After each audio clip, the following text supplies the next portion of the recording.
It has been a bonkers summer transfer window so far. We've obviously got Mason Mount, we've got Onana, we've got Højlund, Maguire's leaving, others are leaving. We're going to be making a couple more signings, but we're a few days away from the start of the Premier League season. Wolves at Old Trafford. That's where it starts.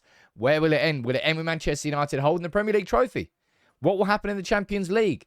Who will be our top scorer? Who's going to be our best player this season? Who's going to be the best signing? What are the biggest concerns we've got? I'm going to cover everything in this, my season preview video. I'm going to run through all my predictions for every competition and all the major player awards. You can let me know what you think in the comments below. But if you can, please take 1 second now, ladies and gents. Drop a like on the video. It's been wild covering it this summer. I can't wait for this season to start and see where this man can take us in his second season in charge. In his first season, we got our first trophy in 6 years. We finished inside the top 4. The return to the Champions League. It was good. It was a great first season, I would argue. But we all want more. How much higher can we go? Well, let's start with the big one. All right, the Premier League. Where do you think United will finish this season? The Premier League it's hyper competitive. Every year it gets crazier, and this summer's not slowing down for any team, and it's not slowing down for United either. We finished third last season, and I think, right, my prediction for United this season in the Premier League is this. I think we're going to finish second.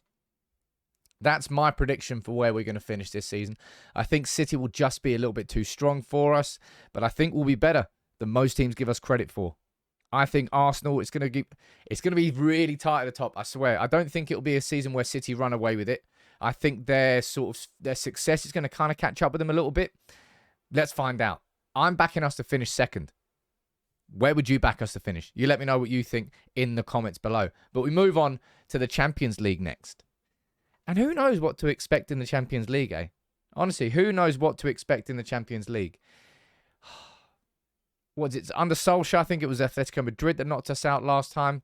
I think United, I'm torn between this, but I'm going to go for it. I reckon we're going to reach the semis. I was doing this on the podcast yesterday. My original prediction was that we were going to finish in the quarterfinals, but I got convinced that, sod it, we can go the whole way to the semi-finals. The Premier League is strong as hell. It really, really is. I think we've made solid signings. I think we've got some good squad depth. I think we can actually cope with the Premier League and the Champions League. There shouldn't be too much. You know, last season there was the big old drop-off. Every time you took Casemiro or Rashford or anybody out, the first 11, the second 11 just couldn't deliver. I think we're building that squad depth. We do need Amrabat in. We do need Todibo in. And ideally, we get another striker in. Fingers crossed, probably unlikely. But I'm going to back us to go to the semi-finals. Maybe it won't happen. I think, well, I suppose it depends on the group we get. Might get a group of death. Sod knows. We might get Real Madrid.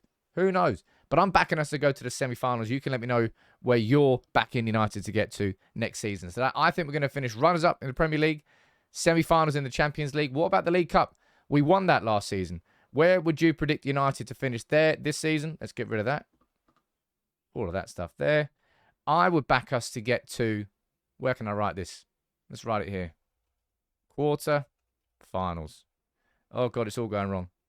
I've pressed the wrong button there. Too many things. Quarter finals. Why does that change the colour of my text now? Let me go over here. That's really annoying. This is what happens when you're recording and editing at the same time. Quarterfinals, you can't really see that. That's all gone a bit messy. Sod that, get off my screen. Quarterfinals. I think we're going to finish quarterfinals in the League Cup. I don't think we need to focus on it this year because we're back in the Champions League. But Matt made a good point in the podcast. If you get to the, what is it? Is it the quarterfinals? Is it the semi-finals? Then there's a break until February. Go back into it. Not sure what to expect. I personally think quarterfinals for the League Cup. And I personally think as well, quarterfinals for the FA Cup. I don't think the domestic trophy is going to be our focus this season. It's going to be the Premier League and the Champions League. I think that might mean we start to really play. Actually, that's what we did under Fergie, man. We did play the younger kids in these competitions. So I'm going for quarterfinals in both domestic cup competitions, runners up in the Premier League, and semi-final in the Champions League. But let's move on to what my player predictions are this season. There's quite a few. First and foremost, who do you think is going to be our player of the season? Because for me, there's one outstanding candidate for that.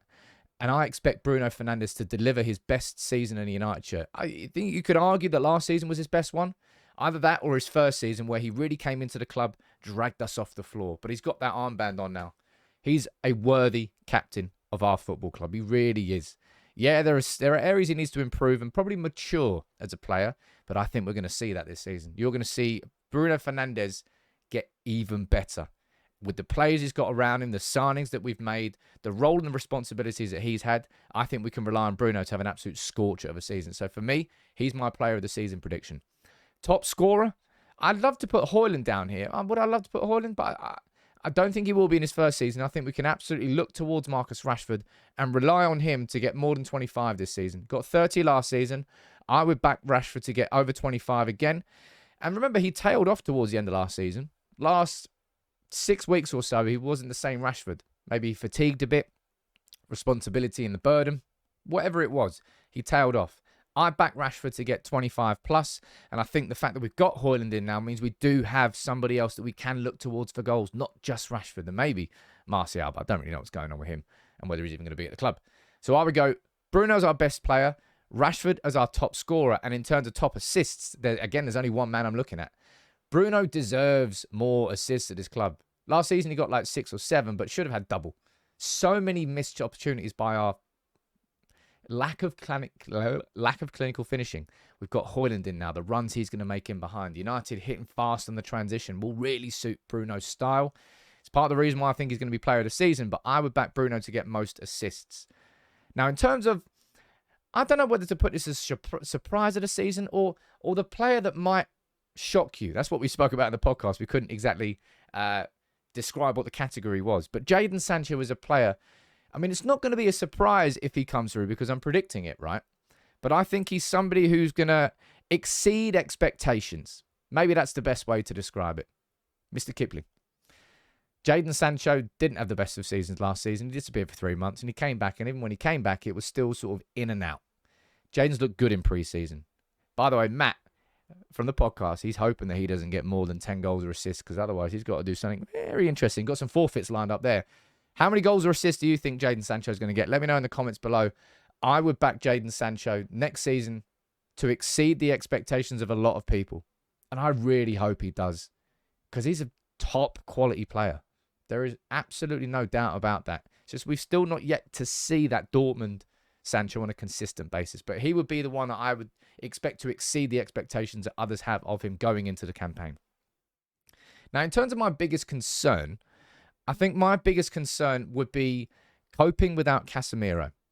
Last season, it was just night and day with Casemiro and without Casemiro. We haven't signed Amrabat yet, but that's a big reason as to why we are signing Amrabat, because I think Ten Hag has got this same concern. Whenever Casemiro was in the team, it all stuck together. He was the glue. He was the centerpiece, I suppose. Without him, we were just a soft underbelly. That's what we had. And I'm still worried about that. And that's why I think we need to get this Amrabat signing over the line. If we get Amrabat in, it kind of allays those concerns a little bit. I'd still have some concerns about how Amrabat could step in and do the same sort of job he could do, but it'll be significantly less.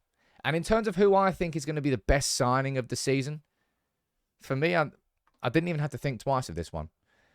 Andre Onana is going to be the architect for this transformation on the pitch. He's going to be the player who just transforms how we build up. And it's half the game, man. And it's just a half of the game that we just were not good at. It's why we ended up being more of a counter-attacking team. Hit it over the top, head it down, and hope for the best. Onana will make it so that we can play out from the back properly how Ten Hag wants to. And when you compare United this season to last season and you see the progress, it's going to be significant. And a season earlier than I thought it was going to be because I didn't think we'd be able to sign a goalkeeper. So that's all my predictions. Let's do a bit of a roundup here. I think United are going to get Premier League quarter-final. I doubt you're going to be doing that. I think United are going to get to the Premier League runners-up position. I think we'll finish second. I think City will still win it, unfortunately. I'm backing us to get to the semis of the Champions League, the quarterfinals of both domestic cup competitions. Bruno to be player of the season and top assist with Marcus Rashford as top scorer. Jadon Sancho was the surprise of the season, or the one that I think will exceed expectations the most. I'm still concerned about coping without Casemiro, but I hope Amrabat allays those fears. And I think Andre Onana is going to be the signing of the season. And honestly, man, I haven't been this excited for a season in a long time because I think the excitement is justified. Last season, it was exciting because we were coming off the back of Solskjaer and Ragnick, and it felt like we were heading in the right direction with the right man. That's been proven to be the case. This season, you can see there, I'm hoping that we go runners up. We're contenders. I don't think we'll fall short, but I think we can contend in the Premier League. I'm backing it because, let's get to the semi-final of the Champions League. These aren't conversations we were having last season, or conversations we've been having for a while. That's why I'm excited about this season, and why I think you should be too. But what are your predictions? I'll leave this as the top comment. You can then add yours on it. These are my season predictions. Drop a like on the video. Bring on Wolves on Monday. I can't wait to see what happens this season. I really, really can't.